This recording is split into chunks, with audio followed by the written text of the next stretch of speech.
The MMO paradox from Theorywise. Doesn't it seem like everyone hates MMOs? Even the most popular MMO feels like it hates itself, constantly trying to. Does everybody hate MMOs? I mean, I personally love MMOs, but every game has passionate players that hate things about it because they want the game to be good because they're just passionate. Everybody wants their game to be good. So you have a lot of haters and stuff that play the games that they play. Like you have a lot of people that are critical of the game because they want it to be better. But these are the types of people that are going to play it regardless, usually. Now the new generation, they don't like MMOs at all.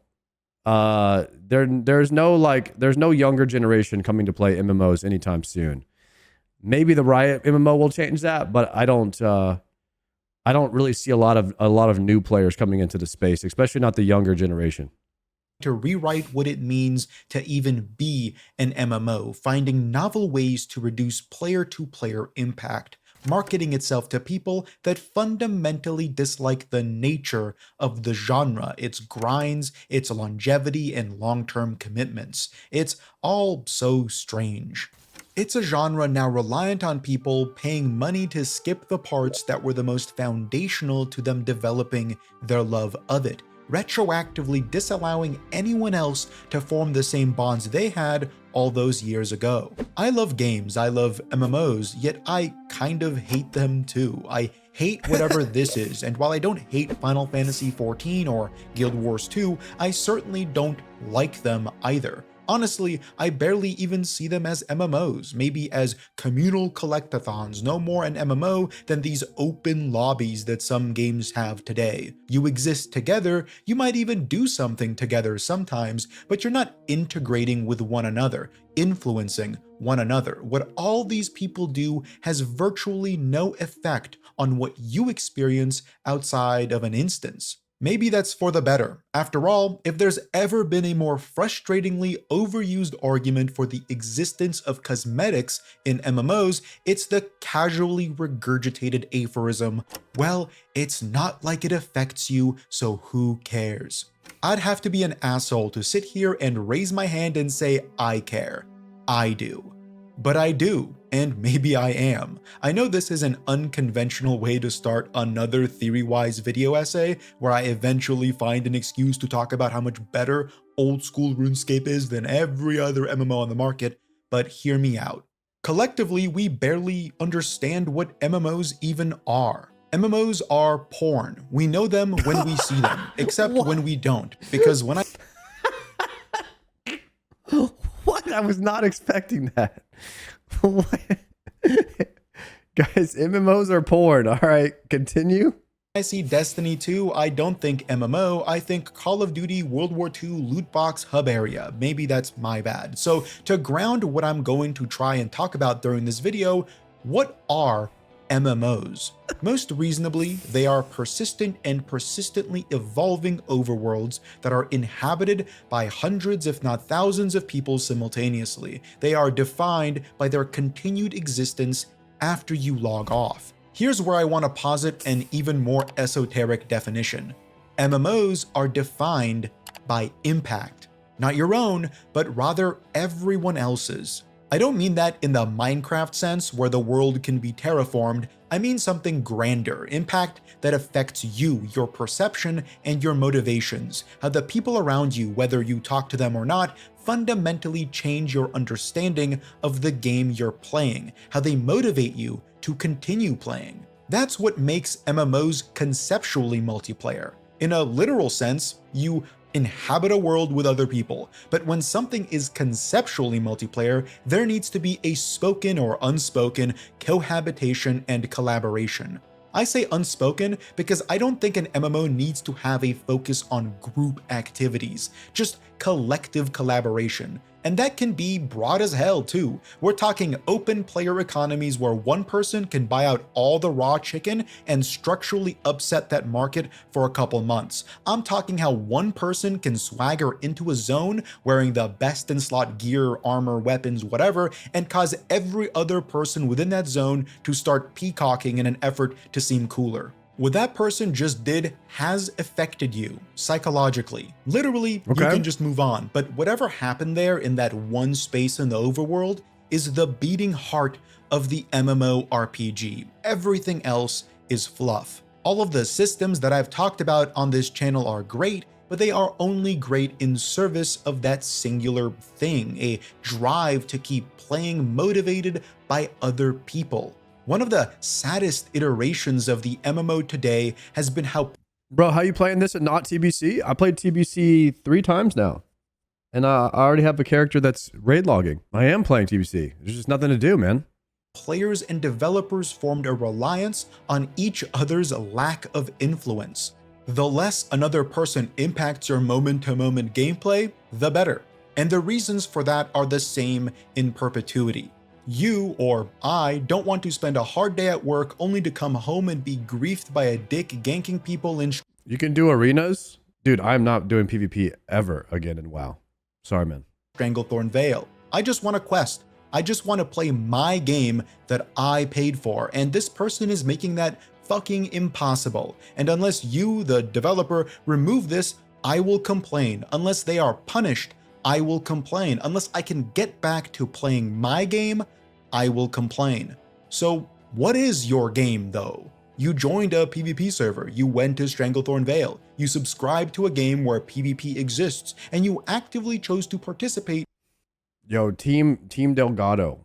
I'm banning you because you're annoying. in an MMORPG knowing full well that other players exist in your massively multiplayer game. But you're also right, you should be able to pursue your goals ungriefed. I can't just lean back in my chair and say, well, fight back, engage, play, because not only would I also complain, and I have, but because the genre has existed for long enough for all of us to understand that these kinds of frustrating PvP interactions don't always create for successful games. After all, there's a reason why every single large-scale PvP-driven MMO doesn't succeed anymore. But if you want to, consider the sponsor of today's video, boot.dev. If programming interests you, if earning 6 figures as a starting salary on a yearly purchase. Now back to the video. I just tried to outline why exactly MMOs can't be. It's why most popular MMOs have done their best to distance themselves from the roots of the genre, a genre as influenced by the ability to grief other players as it is by the ability to pursue your own goals despite that. I've remarked in previous videos on how I think MMOs today have fought back against those older standards by overcorrecting in the opposite direction. Instead of putting a limit to how many times one person can kill another person, they've removed the ability to kill entirely. A baby flushed down the drain of antiquated design with the bathwater. All of this isn't helped by the fact that before, connected server-wide communities helped punish griefers, gankers, cheaters, ninja looters by excommunicating them. It was a punishment enforced by players. It was emergent. But today, when servers exist only insofar as a company wanting your $25 to transfer, that can't happen. No communities form in the ever-expanding amoeba of cross-server gameplay.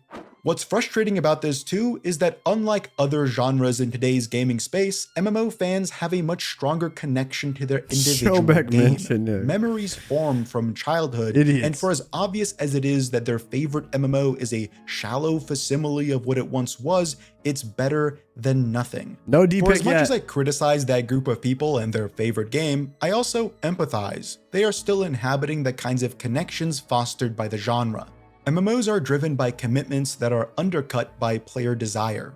In other words, I wholly oppose the idea that you should be able to look like whatever you want in an MMO. I know that sounds like it came out of left field, so let me explain. Looking like whatever you want is often the argument for transmog, cosmetics, the great cosmetic landfill that forms in every game that becomes a collectathon to sustain a need for constant content updates without the effort of designing novel systems. I should look like how I want. Why is that bad? It's not bad, it's game ruining. Aren't we just full of contradictions today? In a roundabout sense, you should never be fully Okay, I think we're talking about transmog now, and he's saying that looking the way you want to look is bad. All right. I'm just trying to like simplify what he's saying because theory wise is like so smart with his words and all this stuff. But I'm not that smart and I really want to be able to pay attention. But like, can we stick to one simple point at a time and just explain it simply? Transmog bad or good and why? Be content with how your character looks like in an MMO. That's what pushes you to continue playing. It's a motivator to go for that final set piece to complete a look. It's a visual reward as much as it is a statistical one. While the statistic rewards may still exist, the visual reward and its associated visual progression has long since died. That argument feels untenable though, because I can say that, and I have, and immediately get dismissed by someone who responds with, "Why does what I look like prevent you from enjoying your own visual progression?" The answer is simple, and I think we collectively, intrinsically understand it, but it's an— All right, here's the thing, guys. Transmog in video games in a classic MMO is, in my opinion, not good. I like to be able to, in a classic MMO, your character is a trophy. And showing what you have on you of what you've earned is important. Because a classic MMO, what you've done should matter, and what you're wearing signifies what you've done. Now, in a modern MMO, none of that shit matters. It is a seasonal ARPG with big numbers and flashy abilities. And it doesn't matter. So the simple answer here is transmog doesn't work in a classic MMO, and it doesn't belong. And it does belong in retail, where your character is not really a trophy of its accomplishments anymore. It's more of a seasonal just thing that you do. There you go. An uphill climb to reason because it makes you come off as a douchey buzzkill. Because what you wear does affect me. If everyone had a Lamborghini, then no one would want one. Cosmetic overrides are like Lamborghini's engine swapped with Honda Civic 4-cylinders. While the experience of actually driving isn't nearly as exciting because it's a Honda Civic 4-cylinder, in other words, your stats still suck, you still get to retroactively obliterate the prestige of having a Lamborghini regardless. That look is no longer one aspired to by anyone. That's a buzzkill argument, right? It's so reliant on subscribing to artificial scarcity, communal perceptions of wealth, individual enjoyments perverted by external values. It comes off as shallow. Why do I care so much about how I look as to no longer see any value in what is objectively a cool-looking armor set just because it's so readily obtainable via a cash shop or whatever else? Why am I so keen on replicating the socioeconomic disparities that plague our real world today? Aren't games supposed to be escapes from the harshities of the world? Why would you want to play a game where you are as second-class a citizen as you are in real life? Simple, because effort is rewarded, especially in a game where it's fun, shorter, and consolidated. It's the same reason there is a not insubstantial number of people who buy every truck driving simulator on the market. What they're doing is living out the fantasy of being a blue-collar worker in rural Arizona.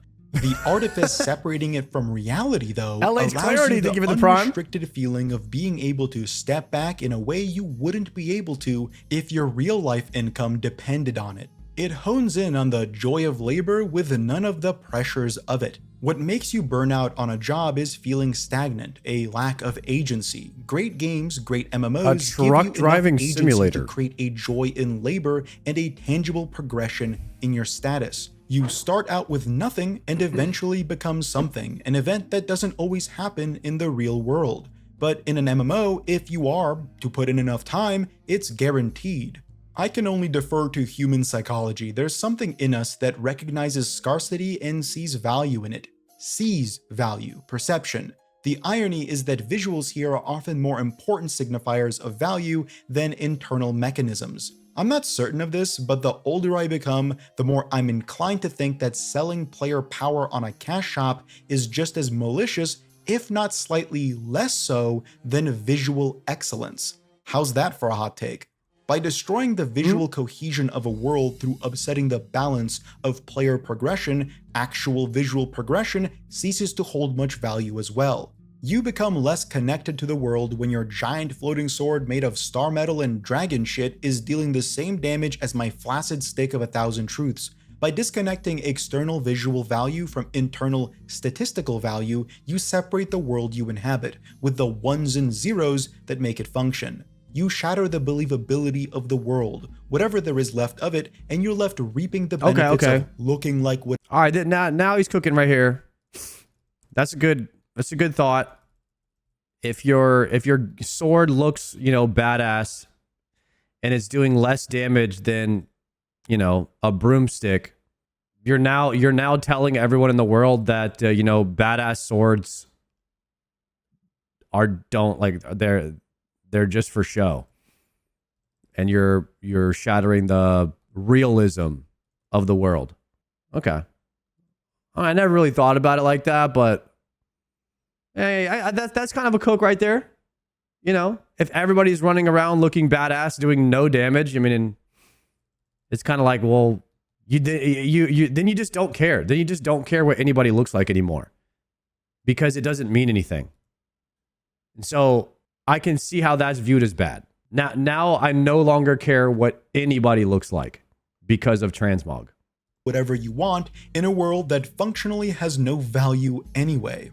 Values are grounded. They aren't individually determined. They are externally identified and individually justified. You cannot separate the truth of value from your own subjective understanding of it. If everyone sees a table right there and you pretend to not see it because you value subjective perception. But if somebody in RuneScape walks up to you in full Radiant Oath plate with a kitted out scythe, a kitted out Rancor, you immediately respect that because you're like, fuck, this guy's got the full in-game base, and especially if it's on an Iron Man, because for sure he didn't just buy it with GP. He earned it.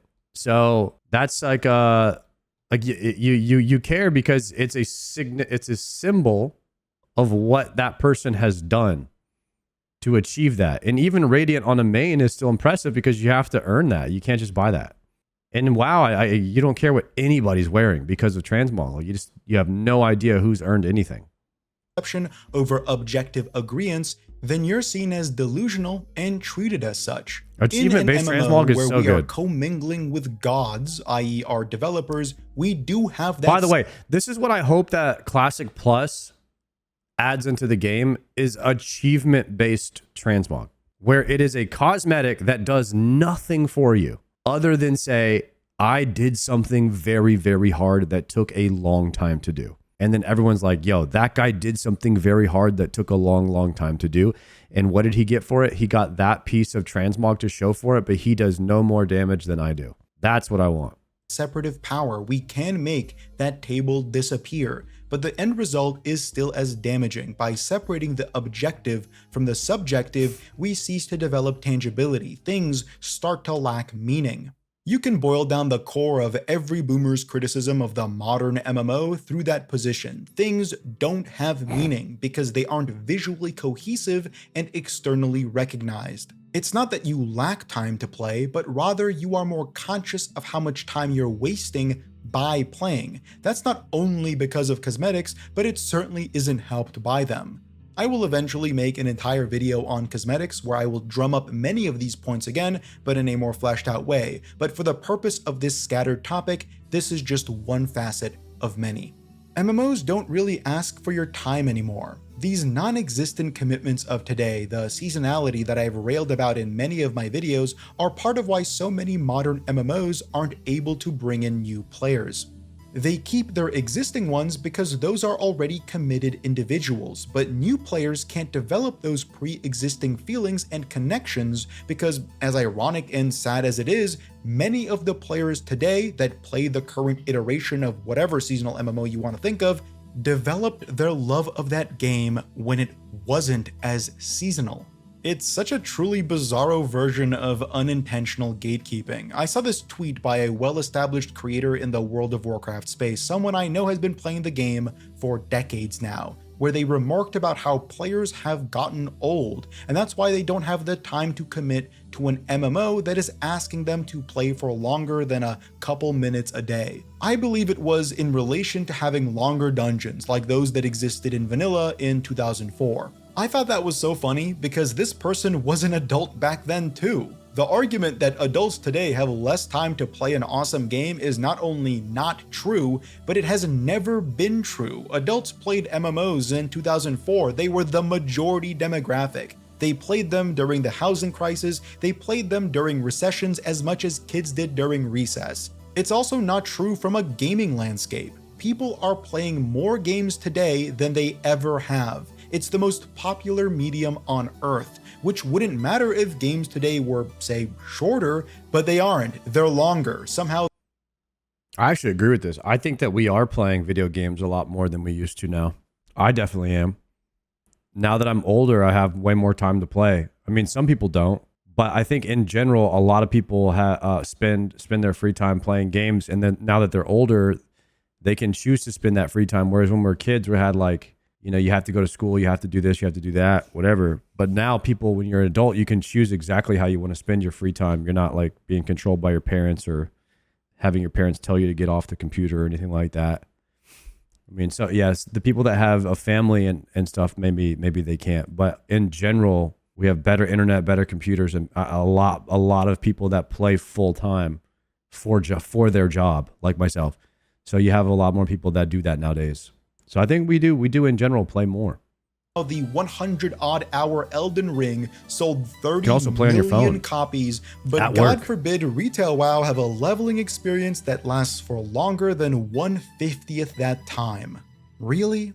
I'm not convinced. The better argument here is that adults don't have less time to play, but rather there are more games to play, so you just want to spend less time playing any single one. That's fair. I still don't see it as a justification to destroy the core of what makes us connect with an MMO though. Our connection to the worlds of these games aren't dependent on the stories told in them. That should, at this point, be well understood by most people who play video games. You do not need to have a good, interesting, well-written linear campaign to find yourself immersed and enthralled in an incredible world.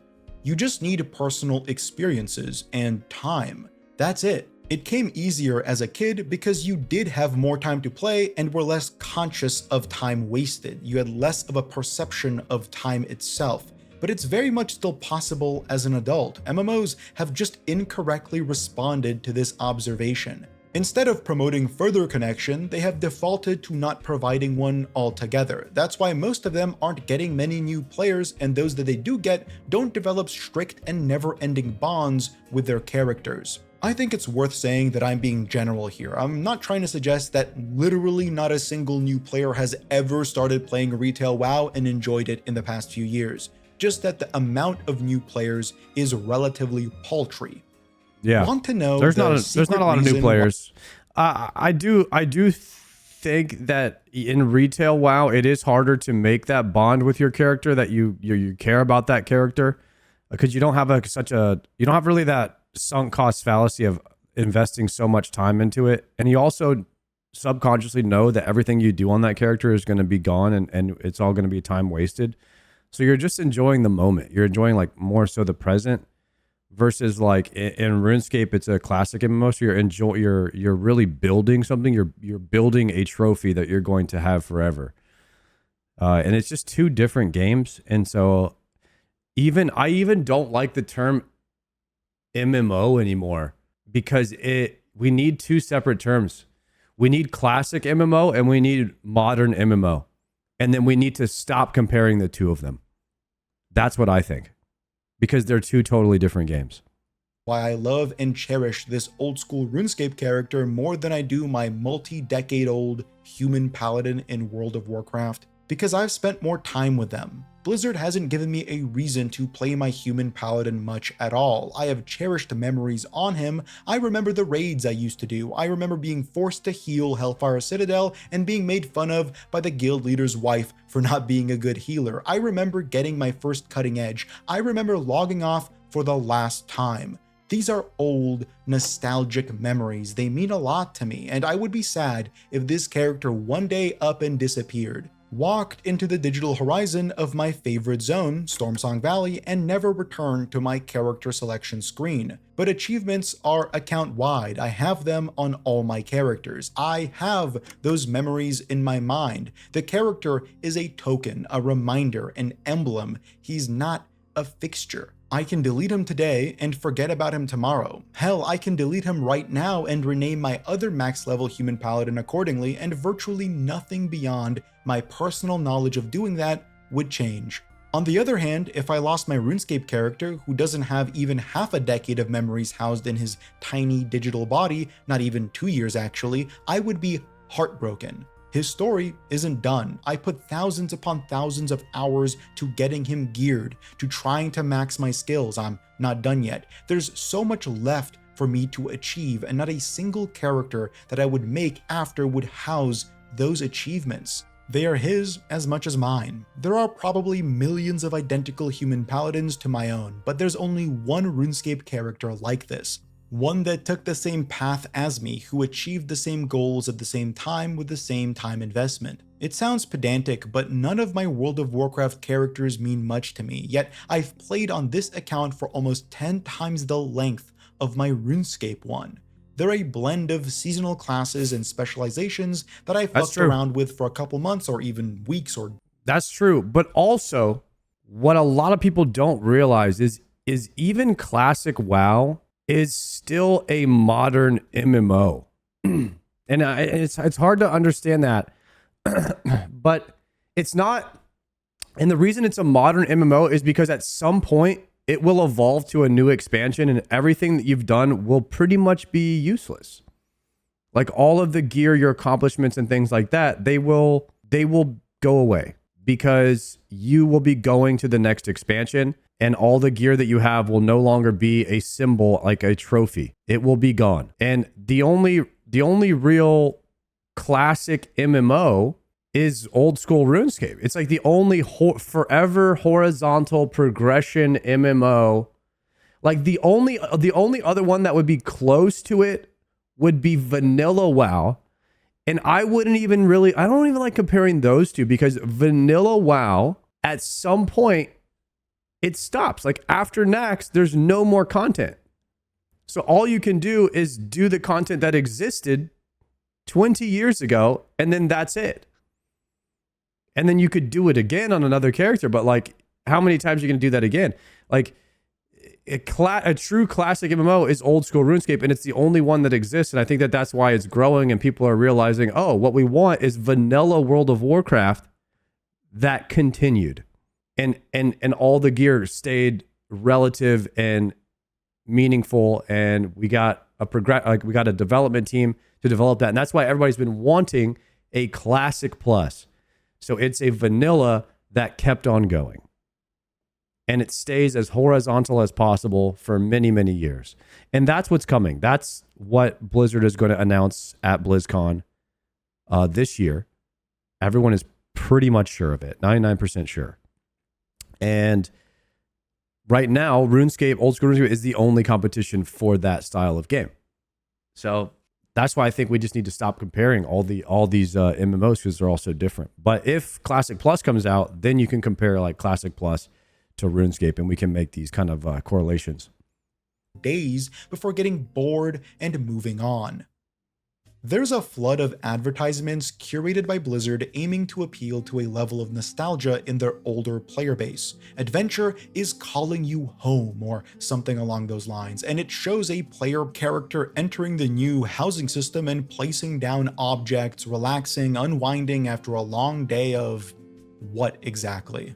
I've criticized WoW's incarnation of player housing as being disconnected from the game itself, a fully instanced collectathon that prioritizes individual expression alienated from multiplayer online features entirely. You can't be griefed in your player-owned house because you are the only one there, unless you invite a friend for some reason. You could be making the digital equivalent of a cosmetic Mona Lisa, and unless you explicitly go out of your way to ask your friends to teleport to you, sit through 2 loading screens, and witness it, it may as well not exist. Your house is lost media. Anyway, these advertisements appeal to nostalgia by working with a double entendre. Adventure is calling you home because now you can have a home in the game, but also, I mean, isn't your home in real life like that too? Like, you can have a really cool house, but if you never invite anyone over, they won't see it, but you still get to see it every day. So it doesn't devalue your own house. I don't know. It's a good point, I guess. because you may be a lapsed player like me and want to revisit a world that you have at one point But your house, loved and but your IRL house has value. I see. So you're saying your house in game has no value? That's the difference, huh? considered a type of home. It's also a miscalculated double entendre, one that is born from exceptional marketing slang. It's evocative and provocative, but it means nothing. You aren't coming home because you are, once again, interfacing with a system disconnected entirely from your home, which in this case would be Azeroth, the world of Warcraft. The real home, the world, is also not the one you left all those years ago. It's flitting, it's seasonal, it asks you to create alts when you run out of content, which if you want to play for more than like an hour a day, you will. It's a collectathon. The content in this case is collecting cosmetics and their associated recolors and then waiting for your weekly chance of getting an actual piece of gear. Adventure in these ads is framed like a character-specific journey. You see what are supposedly player inserts slaying monsters and getting awesome loot. Like in this ad with this Overwatch character looking blood elf using a golden crown like a stand for her tea kettle. But you won't do that. It's provocative, it gets the people going, but it's meaningless. Houses in WoW are cosmetic by intent. You can't make tea and relax because there's no such thing as relaxing in the scope of the game. There are no systems that would ask your character or you to relax, figuratively or literally. I know that sounds stupid, but I hate these fucking ads because they only mean something to people who want to roleplay making tea in a player-owned house that doesn't involve tea. You're not making tea, and you certainly aren't making lonely memories. Okay. This is kind of a cook here. I mean, I'm just trying to like say it how I understand what he's saying.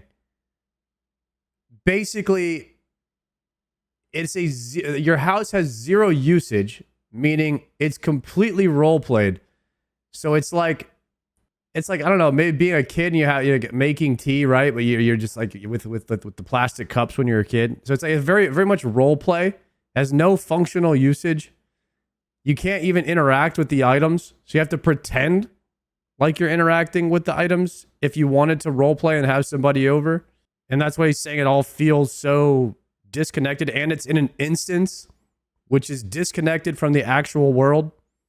So it feels like it's just all make-believe. So he doesn't like any of that. And he's pointing it out. But let's say you are making tea. Wow, your character is so tired and British, I guess. What did the adventure that made them that way involve? The overworld is dead. There's nothing to relax from because the game itself, other than its top-end rating and Mythic Plus systems, doesn't ask for any level of effort or time from its players. What are you, taking a vacation from your vacation? It doesn't even fit thematically. And yet, all of these criticisms are equally meaningless. People like the housing system a lot. Sure, there are the odd buzzkills like me who point out just how hollow, empty, and antithetical to a multiplayer RPG the entire thing is to ourselves, but this is what the Low-key, people seem to like housing. I won't waste a single second making a house because I just personally think it's a waste of time. But from what I've seen, man, there are some people who like to get in there and they just like to make art. They just like to make art with their house. And that's the coolest things I've seen so far is what some people have done with their houses. It's actually mind-blowing what people are able to make And if you look at it like creating art, I think it's probably the best way to look at the housing system is what kind of art can I make with the restrictions that are in place, you know? And everybody has the same stuff, items, and you could manipulate item sizes, shapes, and everything, and you can make and craft incredible designs with your house. And it's really just works of art, people's houses. Existing players want. The people who had enough time to connect to the game back when it still demanded time are now able to integrate their pre-existing connection through further systems like the player-owned house. But new players, by and large, won't. They can't. Better yet, how is it that we're too old to spend 2 hours sweating through a dungeon with a group of players, forging bonds through blood and clashing steel, but what we do have time for is utterly meaningless self-expression in a padded room?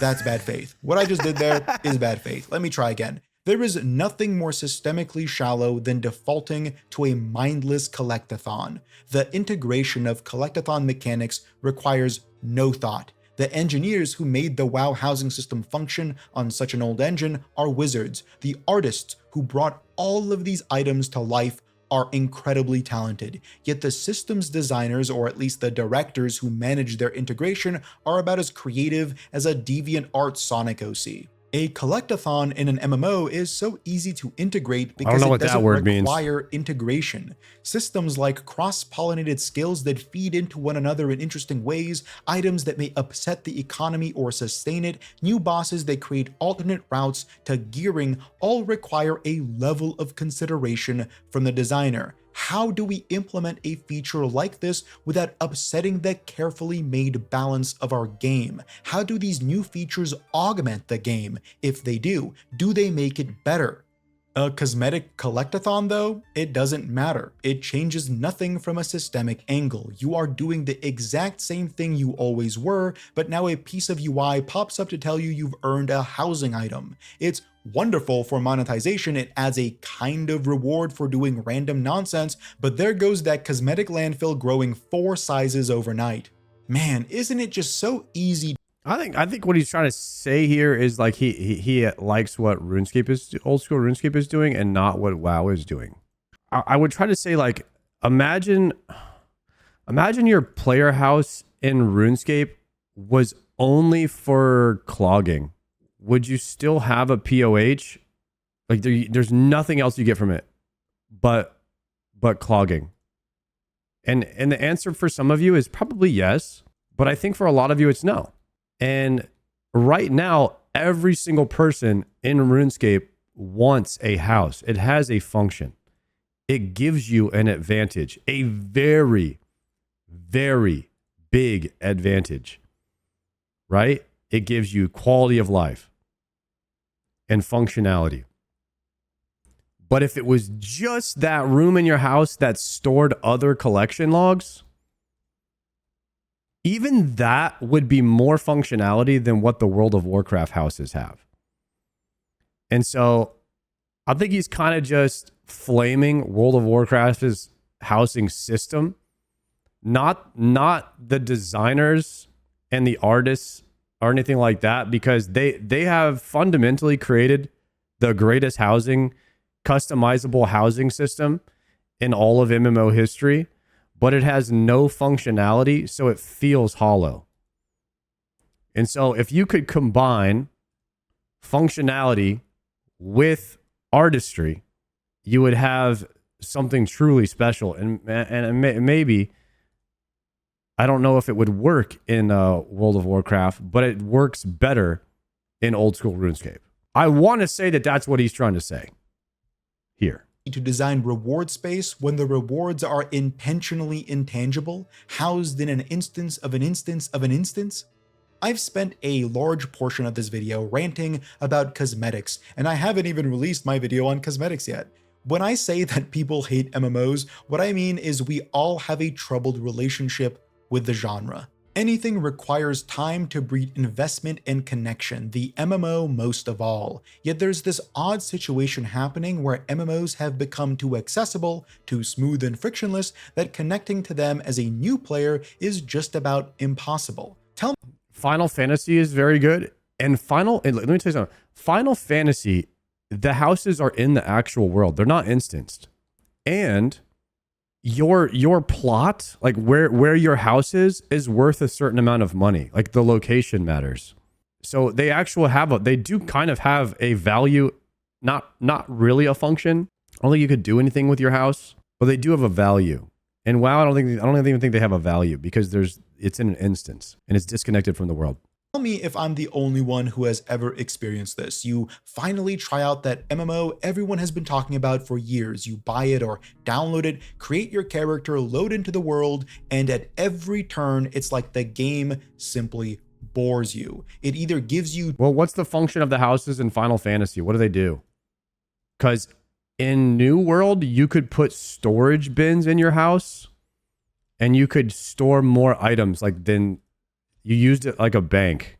I can't remember if there was banks in New World. I think your house was your bank. And so they did have a function and quality of life that you got in New World. Not really sure if the World of Warcraft one does anything though. But let me know what the Final Fantasy houses do. Too much information, too much help, or not enough about random bullshit. It's both treating you like a toddler and a veteran simultaneously. It's a blend of outdated systems and patchwork together new on... In Final Fantasy, you can repair, check your mail, do crafting, and there's vendors, and you could go on missions. It's not as impactful as osrs, but they do have something. That's cool to hear. All right, so Final Fantasy has more functionality. It seems like every game's housing system has more functionalities than WoW, but WoW is just... has a lot of customizability with how it looks. You can make your house look the way that you want. Onboarding features, like a band-aid over a broken limb.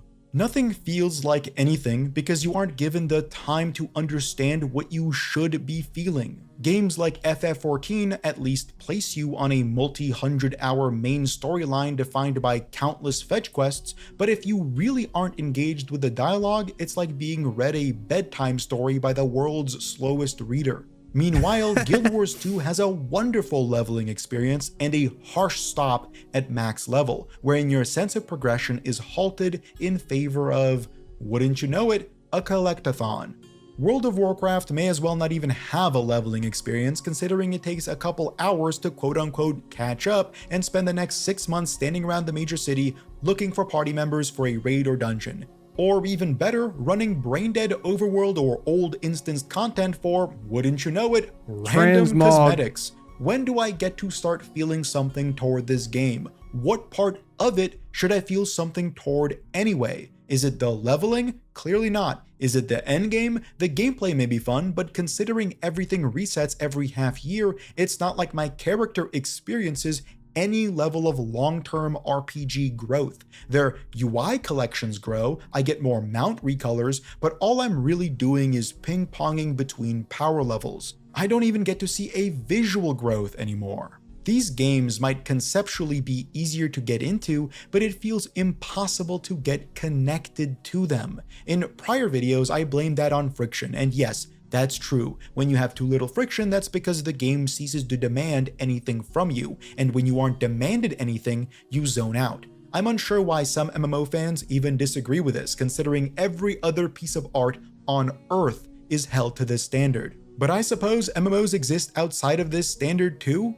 It's not like they're made to be fun, they're made to be rewarding. That's why grinding ends up feeling good, eventually, if it's done and integrated well. A few of the best YouTubers in this space have pointed this out far before I have. MMOs aren't good games, not in the traditional sense, not in the way Last of Us is well written, not in the way Sekiro is tightly designed. They don't have great moment-to-moment gameplay, and their progression loops atomize around length instead of quality. And that's true if quality means compartmentalized excitement. If games are there to funnel you between intrigue and action, then MMOs often fail. The best ones do offer those things, but at vastly different increments. The intrigue in a good MMO comes while you're in the shower or laying in bed. The action comes after you spent the past hour running through a zone searching for something to act upon.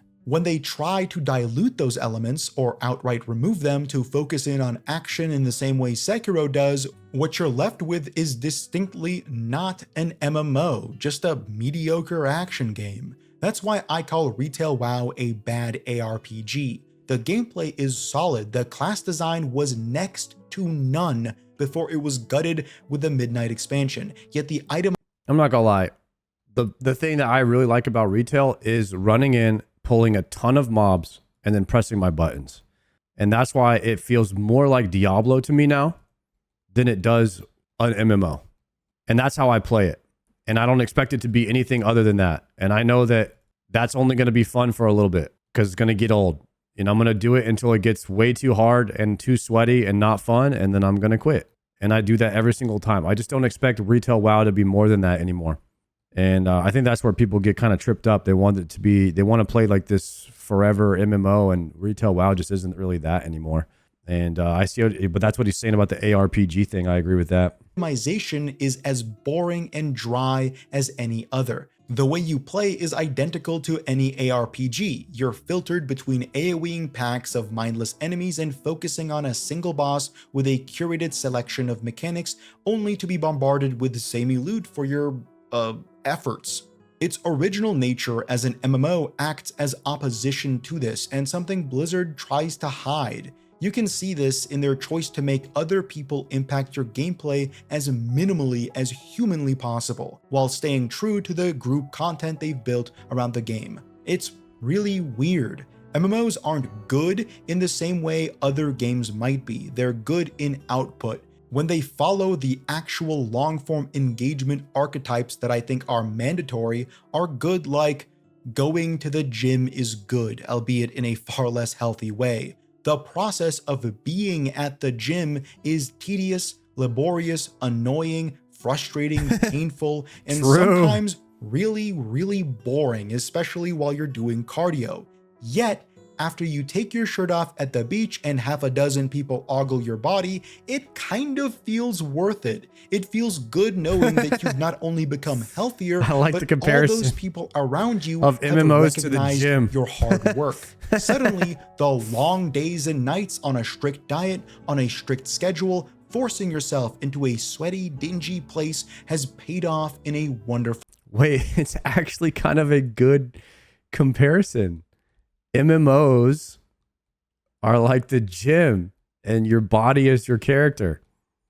And the harder you work on your body, the longer you work at it, then you get to show it off. And some people will be like, yo, nice body. You know what I mean? Like, it kind of works. It's like your character, you know? And imagine everyone at the beach could just toggle on their bodies. Then you wouldn't care what anybody looked like because you wouldn't know. So it's kind of like, that's like a transmog analogy, I guess. I don't know. This kind of a cook right here. I like it. I like this analogy. way. The best grinds are like that. Them being restrictive tests of patience creates exclusivity, and exclusivity creates value, and value creates recognized achievement, and recognized achievement creates external motivation. I really think most people implicitly understand this because most people are against pay to win in their favorite games. Pay to win creates an environment where your achievement ceases to be recognized and exclusive because it's undercut by various modifiers. You can't create external motivation when external motivators don't feel fair or in some cases don't exist. The people around you have an influence over you, whether you want to admit it or not. That is the case in our world. You can't exist in it without those around you influencing how you act and how you think. You can't live in a purely subjective bubble of self-reflection. It disconnects you from reality and honestly is selfish. It breeds solipsism. It disengages from the universe. It's categorically unempathetic. While subjective values, personal growth, can be started internally, they are only concluded externally through aligning how you perceive yourself with how others perceive you. All of this is to say, if you want to play an MMO uninfluenced by any other player, then you may as well not want to play an MMO. It's difficult, isn't it? To hold on to a game like a childhood It is. plushie marred by the scars of decades and decades past, its ears severed and reattached, its body dulled with grime and age. But why is that plushie worth anything? Why is it that its value is those scars? It's like Illidan.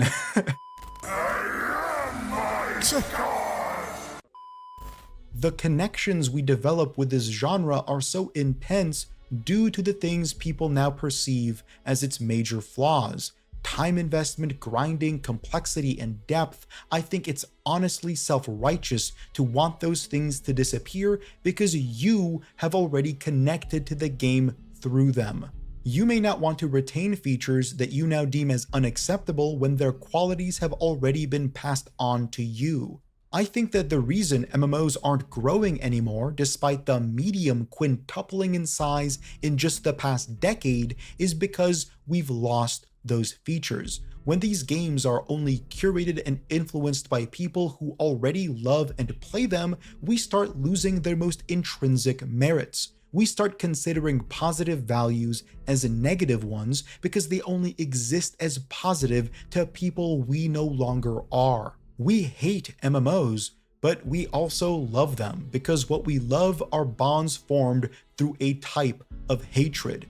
And we hate because that tumultuous love has broken apart the genre entirely. It's a living, breathing contradiction. If MMOs are just a collection of long-term goals filtered through simple communal gameplay in a persistent overworld, then why are we so gung-ho on perverting that? You may be a father of 70 children and that prevents you from the kinds of long-term goals you could achieve in the past, but instead of understanding that, accepting that, or maybe developing other goals entirely, you have opted to promote a removal of long-term itself. And if long-term is why we connected in the first place, then we probably shouldn't be surprised that our most beloved, persistent world is a collage of all the same faces. Jesus Christ, theory-wise. Why do I have to be so stupid? I wish I could understand half the shit he was saying. Like, just simplify it for me so I can understand what you're saying, you know?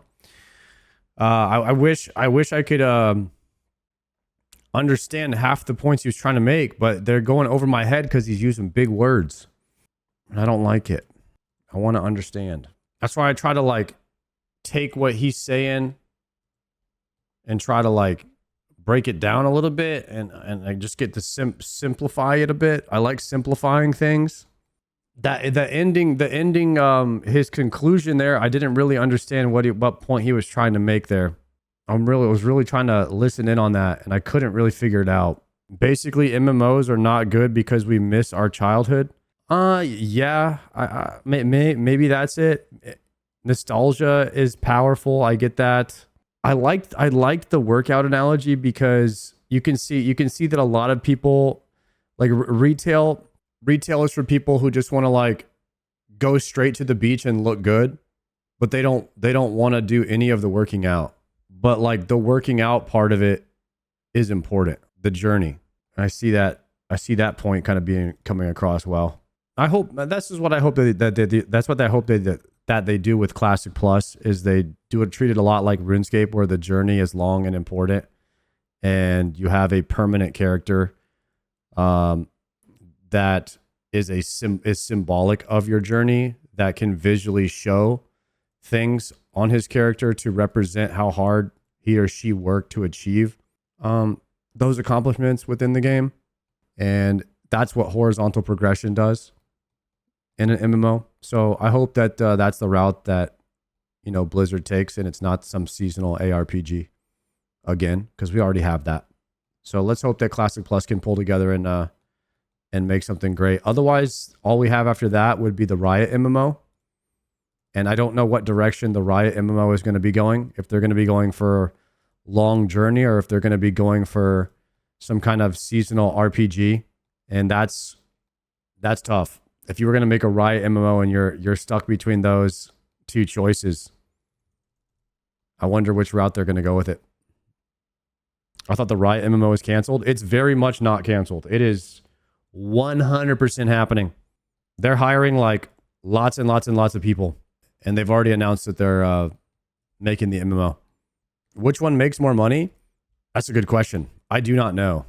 However, I'm pretty sure. Would you guys say RuneScape 3 made more money when they had Treasure Hunter? It was more profitable than OSRS, even though it had 1/10 of the players. It wasn't more profitable. Do you have like? Are we all just guessing here? At one point, it was. The only thing keeping OSRS alive is the new content they've added. If it was regurgitated what RS2 had, it would have died fast. Yeah, it's kind of like it would be in the position that sort of vanilla WoW is in, where it has some OG players that play, but not very many new players, where OSRS is getting a lot of new players now because they've added so much to the game. That's where Classic Plus is going to be at soon. It's going to be the old world with new content. OSRS skyrocketed initially. RS3 was the cash pig. That was probably back when RS3 had a closer to similar player base. Now that old school RuneScape has a bigger player base, I think that is proof to show that if you make a horizontal long-term game, you develop a bigger, larger, more loyal fan base than these seasonal game modes that have any type of microtransactions, which is why Jagex is going for less profitability now so that they can be more profitable in the future. They're trying to follow that same model with RuneScape 3 as old school RuneScape, where you build up a fan base over a longer period of time. No more seasonal game mode. Hopefully it works out, man. I'm all in favor of no microtransactions.